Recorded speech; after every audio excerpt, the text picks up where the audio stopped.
Desde los estudios de NTC, la red independiente presenta Noticias 1. Tenemos toda la razón, por eso como Cucha estoy apoyándolas aquí en Bogotá. Aquí está, esa es la imagen del día. Los murales sin permiso de las Cuchas tienen razón que una vez borrados en Medellín, se hicieron virales en Bogotá y el resto de las ciudades colombianas, en las que incluso están cumpliendo una función pedagógica sobre el triunfo de la verdad de las víctimas del conflicto, sobre el poder político de los negacionistas. El mural borrado en Medellín ya se hizo viral en Colombia y comenzó a ser pintado en el exterior. De esta historia hablaremos hoy. Esta noche en Noticias 1, Petro estudia decisión entre emergencia económica o estado de conmoción para atender la emergencia creada por bandas criminales posguerrilleras en Catatumbo. Un cargamento de cocaína perdido en noviembre habría generado la guerra entre exguerrillas que dejaría más de 50 muertos civiles. El activista de la Comuna 13, que descubrió los primeros huesos humanos en la escombrera de Medellín, se refugia en Bogotá de los ataques en su contra. Lloratón en Estados Unidos por el cierre de TikTok, con esperanza de que Trump redima la red social. ¿Y en qué tal esto? Patrullera denunciada sin evidencia por sus compañeros tuvo el traslado seguro a Bogotá que la policía no tuvo para alias Zeus. Por la prensa libre y el derecho que todos ustedes tienen a la verdad, yo soy la red independiente. Presenta Noticias 1 con María Fernanda Navia y Gerson Caucha. Buenas noches, bienvenidos. El presidente Petro se reunió desde las 9 de la mañana con los equipos jurídicos de varios ministerios y con el de su despacho, analizando si la medida más eficaz frente a la crisis violenta del Catatumbo es una declaratoria de emergencia económica o de estado de conmoción. Miguel Ángel Peñaranda. María Fernanda, la idea es poder tomar decisiones que permitan atender a los desplazados y hacer las inversiones necesarias para sustituir economías ilegales de la zona. El presidente aún no ha escogido entre las dos opciones. Desde las 9 de la mañana de hoy, el presidente Gustavo Petro convocó al equipo jurídico de la Presidencia de la República y los jefes jurídicos de cada ministerio para estructurar el decreto de conmoción interior para la zona de Catatumbo tras los recientes hechos de violencia que ha afectado a la población por cuenta del ELN y grupos criminales posguerrilleros que delinquen en el norte de Santander. Esta reunión de alto nivel fue consecuencia del Consejo de Seguridad que presidió Petro ayer en Tibú, norte de Santander, en donde estuvo acompañado por la cúpula militar y autoridades de la región. Sobre la mesa no solo se trató la opción del estado de conmoción interior, sino de decretar la emergencia económica que, según Petro, ayudará para evitar el desplazamiento de los ciudadanos y el fortalecimiento de planes sociales para la región. El gobernador de Norte de Santander, William Villamizar, expuso la necesidad de tomar acciones ante la situación del departamento. El día miércoles, un enfrentamiento que en este momento tiene un saldo de cerca de 80 personas asesinadas, de más de 20 heridos, poblaciones confinadas y el balance a esta hora es de casi 5.000 desplazados que están en Ocaña, Tibú y Cúcuta. Estamos entonces generando, en primer lugar, toda una serie de acciones en favor de la vida para poder proteger a la población civil. Según los voceros del gobierno nacional, la situación del Catatumbo también se da en el contexto de la suspensión de los diálogos con el ELN ante los incumplimientos de los compromisos con la comunidad. Los señores del ELN son unos bárbaros. Los señores del ELN han tomado la decisión unilateral de romper los diálogos de paz con el gobierno nacional. Fuentes de la Casa Nariño aseguraron que ya están estructuradas las opciones jurídicas que tiene el gobierno frente a decretar el estado de conmoción o la emergencia económica para el Catatumbo, y será Petro quien tome la última palabra. La guerra a muerte entre las organizaciones criminales posguerrilleras del norte de Santander se originó por la pérdida de un cargamento de cocaína en noviembre pasado, según informes de inteligencia de terreno conocidos por Noticias 1. Noticias 1 conoció algunos de los informes que oficiales de inteligencia militar elaboraron sobre los guerrilleros del ELN y de la estructura 33 de las disidencias que se están enfrentando en el Catatumbo. Los investigadores conocieron que en la disidencia 33, bajo el mando de alias Andrei, uno de sus subalternos, el jefe de finanzas conocido con el alias de Richard, acordó sin consultar con sus comandantes una alianza con el ELN que consiste en no entrometerse en ninguno de los dos grupos en las áreas de control, rutas y contactos para negocios de narcotráfico. La pérdida de un cargamento de cocaína en noviembre sembró dudas entre las dos organizaciones. El pasado 12 de enero apareció muerto alias Catre o el Calvo, jefe del Frente Juan Fernando Porras del ELN y encargado de los asuntos de narcotráfico para esa organización. El 15 de enero fue masacrada la familia López en la misma región y al día siguiente se registraron 7 acciones armadas en diferentes áreas del Catatumbo. Alias Richard, quien sería el responsable de la nueva confrontación en esa región, cuenta con 290 hombres armados y estaría acompañado solo por 40, combatiendo al Frente de Guerra Nororiental del ELN, que tiene 15 estructuras con 2.380 hombres en norte de Santander, de los cuales 1.900 están en los enfrentamientos contra alias Richard. Esa afectación ha hecho que haya más de 30 personas asesinadas por este grupo. El comandante del Ejército, general Luis Emilio Cardoso, llegó al Catatumbo para coordinar personalmente las operaciones de estabilización, protección a la población civil y neutralización de los grupos armados en confrontación. Las organizaciones que están enfrentadas antes eran amigos. Por inteligencia técnica y humana, se conoció que alias Richard está solicitando apoyo a otras estructuras disidentes de las antiguas FARC en Arauca y Cesar. El líder social al que el ejército rescató el jueves pasado del Catatumbo también estuvo a punto de ser asesinado allí mismo hace 23 años. Su tragedia se repite, demostrando que en el Catatumbo no hay guerra, sino una sangrienta industria criminal que no respeta ideologías. José del Carmen Abril, mejor conocido en Catatumbo como Carmito Abril, escapó por segunda vez de ser ejecutado gracias a una operación militar de extracción. Me llegaron a buscar y era para matarme, porque han matado mucha gente de los líderes sociales, de las personas que no comulgan con las políticas. Hace 23 años, también en enero, escapó de los paramilitares. El 9 de enero del 2002, cuando nos sacaron el bloque Catatumbo de Salvatore Mancuso y el bloque Caribe de Jorge 40 por el municipio del Carmen. Ellos venían a matarnos.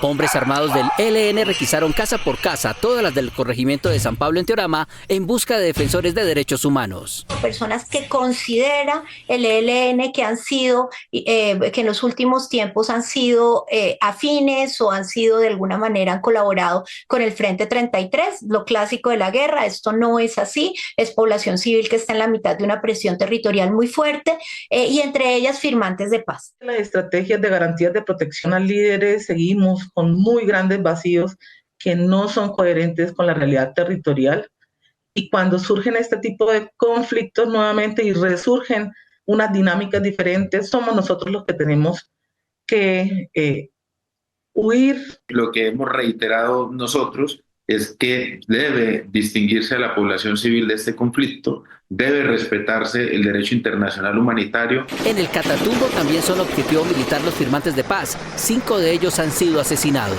Es un plan sistemático de exterminio y así con todas las letras hay que plantearlo. Que hoy estamos viendo cómo la población civil se está viendo afectada y está realizando desplazamientos hacia los cascos urbanos de los diferentes municipios que hacen parte del Catatumbo de la provincia de Ocaña. La Iglesia Católica le hace un llamado a las organizaciones armadas ilegales para que diferencien a la población civil de sus adversarios armados. Necesitamos un territorio de paz, por eso llamamos a todos los actores del conflicto a detener esta difícil situación que hoy intranquiliza a nuestra región. El llamado de las víctimas al gobierno es a recuperar la zona y evitar que los grupos armados se la tomen. Estamos atemorizados y pedimos a la cooperación internacional, a la Iglesia Católica, a las organizaciones que nos ayuden con nuestras vidas. Colombia podría encontrar nuevos horizontes para sus exportaciones en la guerra de aranceles de la que está hablando Donald Trump en la víspera de su posesión como presidente de los Estados Unidos, pero también podría enfrentar nuevos retos. Pese a la distancia que hay entre Donald Trump y el presidente Gustavo Petro, las relaciones comerciales entre ambos países van más allá de las diferencias políticas entre ellos. Y tiene que estar renegociado ese artículo. Estados Unidos es el principal socio comercial de Colombia, con el 29% de las exportaciones totales del país y el 31,6% de las no mineroenergéticas. Hay que mirar esta relación más allá de los presidentes. Hay que mirarla también esa relación bipartidista que tiene Colombia con el Congreso de Estados Unidos. Según Según la Cámara de Comercio Colomboamericana ANCHAM, las medidas anunciadas de aranceles a México, Canadá y China podrían representar nuevas oportunidades de exportación para Colombia. Encontramos 224 oportunidades con ventaja que vende mejor Colombia en Estados Unidos que China, y si se pone un arancel de 25% para México y Canadá, que México y Canadá. Sin embargo, un arancel general del 10% que incluye a Colombia afectaría el comercio hacia el país norteamericano.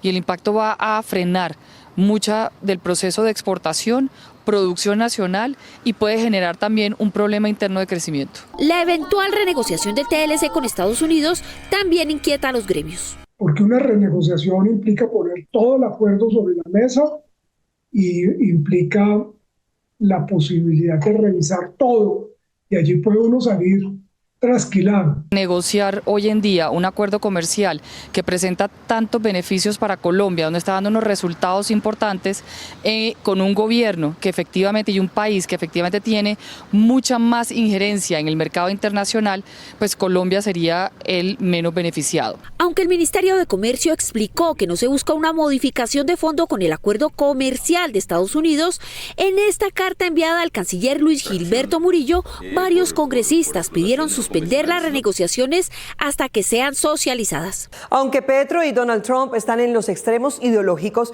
y a pesar de la personalidad de ambos, no se prevé una catástrofe con la sustitución presidencial de Estados Unidos. Nuestro país será clave para las políticas de migración y como aliado frente a Venezuela. El gobierno de Donald Trump significará para Colombia un reto en la migración, las exportaciones y la política internacional. Y esto lo ha señalado el canciller Murillo, las deportaciones.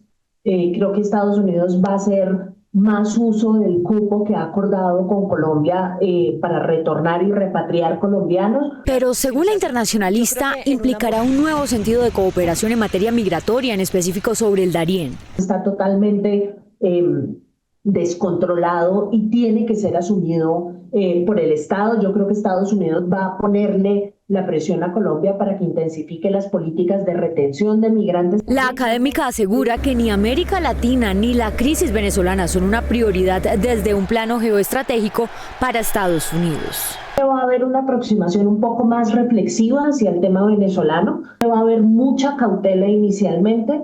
Y creo particularmente que el ejercicio de pensar a Colombia como uno de los aliados fundamentales para hacer algo frente a Venezuela también se va a revisar muy profundamente. Y en ese sentido se refirió al rol del entrante secretario de Estado Marco Rubio.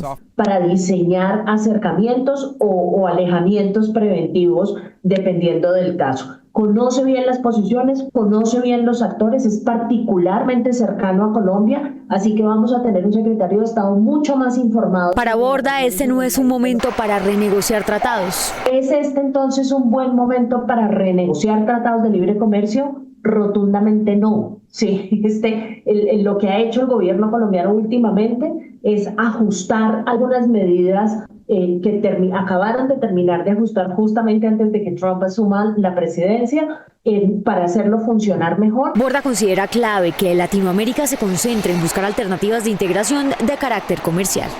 Hasta ayer viernes, el graffiti de las cuchas tienen razón y sus explicaciones estaba siendo explicado en Madrid y en Nueva York. De la fotografía de la pared pintada se llegó al afiche que ahora está llenando las calles en ciudades del país y el mundo, luego de que el alcalde de Medellín intentara borrarlo. Luego de que la alcaldía de Medellín censurara el mural sobre los restos óseos encontrados en la escombrera, artistas, jóvenes, víctimas, defensores de derechos humanos, entre otros, reprodujeron el mural de Las Cuchas tenían razón en diferentes ciudades del país y del mundo. No queremos que este arte de la calle lo quiten porque son muchachos que con el arte salen adelante y queremos apoyar a Medellín. En Bogotá, Neiva, Pasto y Yopal se pintó el mismo mural que fue tapado en Medellín, que hacía homenaje al colectivo de mujeres caminando por la verdad y que incluía al expresidente Álvaro Uribe. Férico Gutiérrez aseguró que respetaba las expresiones de memoria, pero que no avalaba los ataques políticos. Lo jodido de esto es que hacen la intervención y en altas horas de la noche llega otro grupo, los que son promovidos por Petro, por el gobierno nacional, y le imprimen otros elementos a ese mural. Sin embargo, el colectivo Fuerza y Graffiti, que fue el que realizó el mural original, aseguró que ellos no fueron enviados por el gobierno nacional y que realizaron el mural junto a las madres buscadoras. Los que estuvimos allí fue un momento bastante emotivo porque la fuerza que transmiten estas mujeres buscadoras con su lucha de tantos años, pues fue también como una gran motivación para nosotros intervenir el muro. El tema de que las cuchas tenían la razón, yo lo comparto. Los artistas aseguran que la decisión de incluir al expresidente Uribe se tomó con ellas. Ellas fueron las que se pusieron de acuerdo si iba o no iba.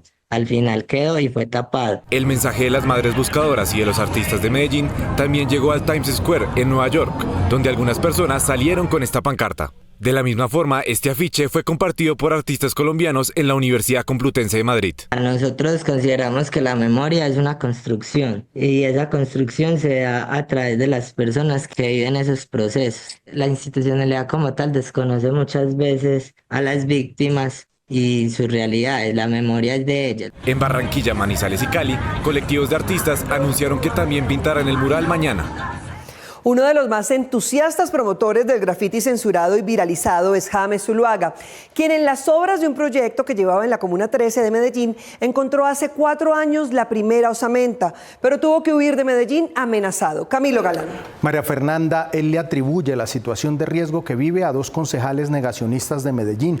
Una de ellas, la exfiscal Carrasquilla, que según su testimonio en su momento usó su autoridad judicial para detener las búsquedas. Por eso, como Cucha, estoy apoyándolas aquí en Bogotá. El hecho de que en Medellín hayan querido censurar en varias ocasiones la expresión artística de jóvenes que realizaron el mural con la frase "las cuchas tienen razón", argumentando la necesidad de mantener el orden público, está generando que este mensaje que rinde homenaje a las madres de la Comuna 13 que buscan a sus familiares desaparecidos en la Escombrera se esté replicando en todo el país. A través del arte de la resistencia, pues, frente a las autoridades que quieren ocultar estos hechos. James Zuluaga, defensor de derechos humanos, habitante de la Comuna 13 y quien en 2021 encontró restos óseos en un proyecto que desarrolló cerca a la Escombrera, acompañó la manifestación. Y esto trajo que, en vez de ayudarme a mí, en vez de sacar los restos humanos, empezó una persecución política y armada por algunos integrantes del Centro Democrático, como el Guri, como Claudia Carrasquilla. Quien, según cuenta, siendo fiscal en Antioquia, ordenó suspender las búsquedas en la Escombrera. Y esa señora, al ver que yo encontré estos restos, que eso ya lo estaba haciendo público en las redes sociales, empezó a hacerme una persecución. Me mandaron a quemar los carros, me mandaron a extorsionar, mandaron a amenazar a mi familia y me hicieron varios atentados. James se encuentra en Bogotá huyendo de las amenazas que ya ha denunciado. Mientras tanto, en La Pared, un grupo de jóvenes artistas decidió replicar el mensaje en este muro en la localidad de Chapinero, que no le gustó a unos pocos que llegaron a desafiar a los artistas que se reunieron a dignificar a los desaparecidos. Esta manifestación de carácter pacífico cumple con toda la reglamentación legal requerida para la misma. Pero los jóvenes no se dejaron provocar de estas 5 personas que terminaron apartándose del lugar por falta de atención. Muchas personas en muchas partes del país no sabían que eran la Escombrera, no sabían que eran las cuchas madres buscadoras de la Operación Orión. Hoy se sabe. En Medellín quisieron tapar de gris la verdad, pero ahora, como dicen los jóvenes, van a sobrar muros para rescatar la memoria. Bogotá ya no es la ciudad más congestionada del mundo, pero el campeonato sigue estando en el país, lo que indican los indicadores. Un barranquillero pierde 130 horas cada año en atascos de tráfico y su ciudad es la más congestionada del mundo. Cartagena, donde la pérdida en los trancones es de 116 horas, quedó en el puesto 20. Bogotá, que había sido primera en 2021 y 2023, ahora está en el puesto 40 con una pérdida de 119 horas. Cali en el 41 con 113 horas perdidas y Medellín en el 55 con 116.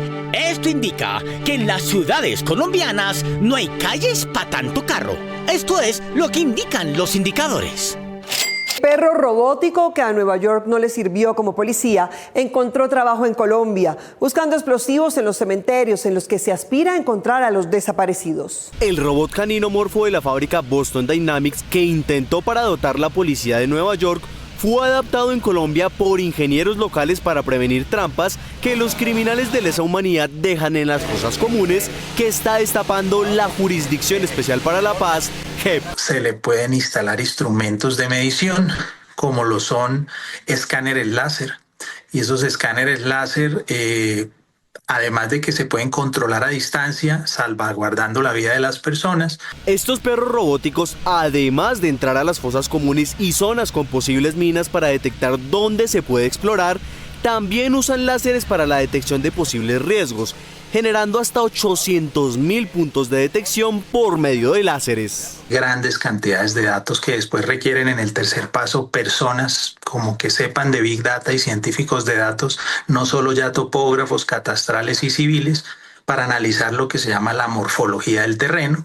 Estos robots siguen las rutas determinadas por la JEP y van a las fosas comunes en el proceso de exploración para determinar cuáles son las zonas de mayor riesgo y explorarlas con un análisis láser que salvaría vidas sin arriesgar otras. El guayabo económico de las vacaciones se debe tratar con ejercicios de planeación financiera de bolsillo. La resaca económica que dejan las fiestas navideñas conlleva a que muchos empiecen el nuevo año endeudados, convirtiéndose en una tradición para quienes no controlan sus gastos. Para mejorar sus condiciones financieras y reducir el estrés económico, planee su presupuesto personal. Este le ayudará a cumplir sus propósitos que se tienen en el corto o largo plazo. Es importante saber cuáles son los ingresos que tenemos, los gastos, en qué queremos invertir y cuál puede ser nuestro potencial de ahorro. Siempre se recomienda tener un potencial de ahorro entre el 10 y el 15% para cualquier eventualidad que se pueda presentar. Es importante analizar también cómo nos vamos a gastar nuestro dinero. Para que el presupuesto sea efectivo y no se quede en el papel, se requiere de un compromiso. Priorizar pagos y gastos es importante. La consecuencia fundamental de la falta de planeación financiera es el incumplimiento de sus objetivos. Si no se tienen en cuenta los imprevistos en el presupuesto, pueden surgir contratiempos y gastos altos, lo que termina con endeudamiento. Los subsidios no solo están dispuestos para los compradores de casas nuevas, hay líneas para la construcción de su propio hogar y otras para la remodelación y actualización. Si usted quiere tener casa y no tiene ahorrada la cuota inicial, podría usar como alternativa para este pago el subsidio que otorgan las cajas de compensación a los empleados formales que ganen entre 1 y máximo 4 salarios mínimos. El primer paso para saber si puede ser beneficiario de este subsidio es acercarse a su caja de compensación, que le indicará de manera acertada si aplica o no.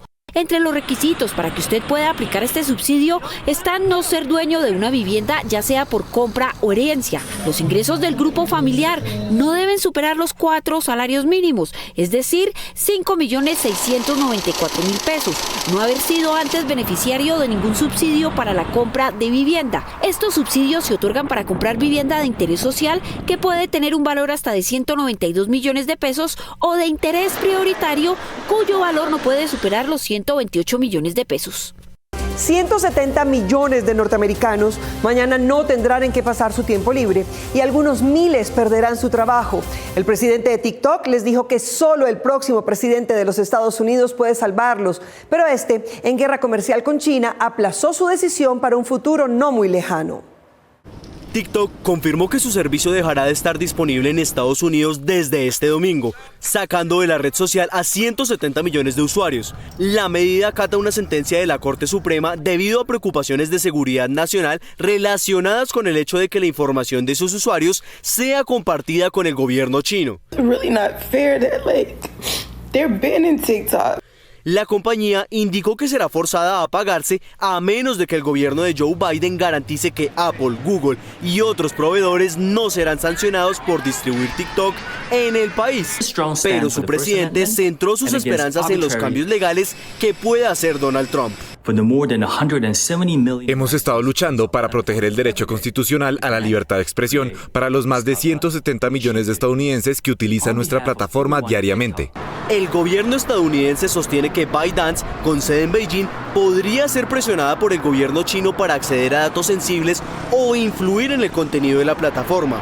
TikTok asegura que ha invertido millones para abordar estas preocupaciones, pero aún afronta una investigación de la Unión Europea por interferencias en elecciones. Puede ser uno de los últimos videos, sino el último que estaré subiendo a esta plataforma. Mientras continúa la disputa entre la red social y el gobierno estadounidense, los creadores de contenido lamentan su desconexión, argumentando que viven de ello.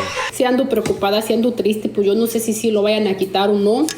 Y pues sí me pongo a pensar y pues no crean que no, porque pues Ya sé que muchas saben pues que yo de aquí vivo y eso, ¿verdad? Entonces yo estoy esperanzada que Diosito diga, no, pues no, siempre no lo van a quitar. Hasta ahora, el presidente electo Donald Trump no ha aclarado cómo abordará el tema, pero afirmó que respetará la decisión de la Corte Suprema y que tomará una determinación próximamente.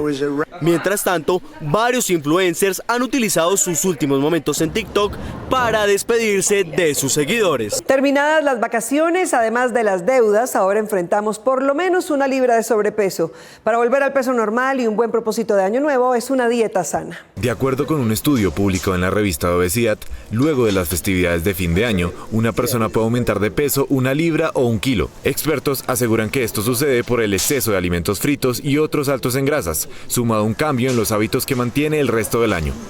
Incluso en estas festividades sabemos que puede haber exceso de licor. Además que hay un cambio en las rutinas de sueño, disminuye la actividad física, entonces los efectos más relacionados con este periodo vacacional es el aumento de peso y el aumento de masa grasa. Para ayudar al cuerpo a desintoxicarse de los excesos de diciembre, se recomienda restablecer los patrones de sueño, retomar la actividad deportiva e incluir más frutas y verduras en su dieta diaria. Consumir mínimo 1 porción de frutas y 1 porción de verduras diariamente. Lo ideal serían 5, 3 porciones de frutas y 2 de verduras. Pero si esto no se logra, al menos 1 de cada uno. Según el estudio de la revista de Obesidad, las personas también aumentaron de peso en otros periodos vacacionales del año. Se concluyó que entre más largo sea el descanso, más se sube de peso. La decisión de adquirir o arrendar una vivienda no solo requiere un soporte financiero. Lo más importante es elegir el lugar. Y para ello las redes sociales y de internet están llenos de información. Antes de comprar una vivienda es importante tener en cuenta la zona en la que va a vivir. Si su presupuesto solo se ajusta a la compra de vivienda de interés social, revise bien los sectores en los que hay estos proyectos. Mire su presupuesto y capacidad financiera. Evalúe si el precio de las viviendas en la zona está en el rango de la que ofrecen y de su presupuesto. Tenga en cuenta que las áreas más cercanas a las vías principales son las de mayor demanda y precio. Verifique la cercanía a estaciones de transporte público. Las zonas bien conectadas suelen tener un valor más alto, pero también ofrecen mayor comodidad. Consulte las estadísticas de seguridad en la zona para asegurar su bienestar y el de su familia. Si quiere comprar para arrendar, analice el rendimiento del alquiler en la zona. Las zonas con buena demanda pueden ofrecerle una fuente de ingresos constante. Mientras que la policía resolvió custodiar a alias Zeus en la estación de policía de la que escapó para una patrullera a quienes sus compañeros acusaron de obstaculizar una requisa que sí se hizo, le enviaron escolta especial y helicóptero para llevarla a una cárcel policial. ¿Qué tal esto? Desde el pasado 27 de diciembre permanece privada de la libertad en la cárcel de la policía en Facatativá, Cundinamarca, la patrullera Isamar Andrade, por cuenta de una denuncia ante la justicia penal militar que sus propios compañeros le pusieron en Cúcuta.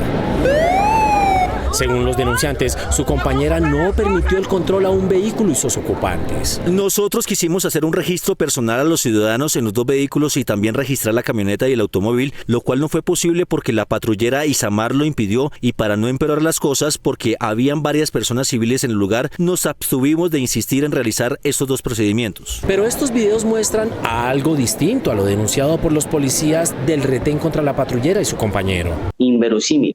Si estos policías tienen toda la experiencia, capacitaciones, las armas que le da el Estado, taser, manifestar que una patrullera les impide este procedimiento es totalmente salido de la realidad. Aquí se aprecia cómo los vehículos se detienen y sus tripulantes descienden voluntariamente. Incluso uno de ellos habla por cerca de 15 minutos en el separador de la calle con el policía denunciante, mientras otros civiles se acercan a una subintendente y le hablan amenamente mientras la abrazan y se ríen con ella. Esto es un burdo montaje. Las 4 declaraciones de los policías donde dijeron que Isamar y Javier Torrado impidieron hacer el registro, eso es burdo montaje. El video también muestra que el vehículo sí fue revisado, pues uno de los policías entra por la puerta delantera derecha del vehículo, mientras un subintendente lo acompaña. Sin embargo, en la denuncia los uniformados dijeron otra cosa. Se fueron sin poder saber nosotros quiénes eran los ocupantes de esos 2 vehículos y qué llevaban en el interior. Si ellos al menos hubiesen tenido la duda, ¿sí?, o el mínimo grado de certeza para creer que dentro de esos vehículos iban algunos elementos ilegales, o que estas personas tenían cuentas con la justicia, hubieran solicitado el apoyo a las unidades de la Metropolitana de Cúcuta, pero no lo hicieron, omitieron esta situación. La patrullera fue denunciada el 28 de octubre a las 11:28 de la mañana. Y al caso le fue asignado este número de proceso, pero extrañamente 2 horas y 30 minutos antes de la denuncia, es decir, a las 8:58 de la mañana, 2 de ellos ya estaban declarando contra ella con la misma noticia criminal en el comando de la policía de Cúcuta. La patrullera y su compañero fueron capturados por las denuncias de los otros policías el 27 de diciembre y 3 días después, un avión de la policía los trasladó a Bogotá para ser llevados a la cárcel de Facatativá. Curiosamente, cuando el narcoparamilitar Juan Carlos Rodríguez Agudelo, alias Zeus, estuvo capturado en Cúcuta, no hubo tanta diligencia para trasladarlo a Bogotá pese a su peligrosidad y permaneció en una estación de policía hasta su fuga. Por el momento, los policías que denunciaron a su compañera están siendo investigados por anticorrupción de la DIJÍN. Nos vemos en las redes sociales y mañana domingo aquí en Noticias 1 a las 8 en punto con las mejores noticias del fin de semana. A ustedes, gracias por elegir la independencia. Haz parte del canal de WhatsApp de Noticias 1 para estar al día con nuestras emisiones y noticias al instante. Escanea el código QR en pantalla desde tu dispositivo móvil, abre el enlace que te permite ingresar a WhatsApp y en la parte superior derecha dale seguir y harás parte de la comunidad de la Red Independiente.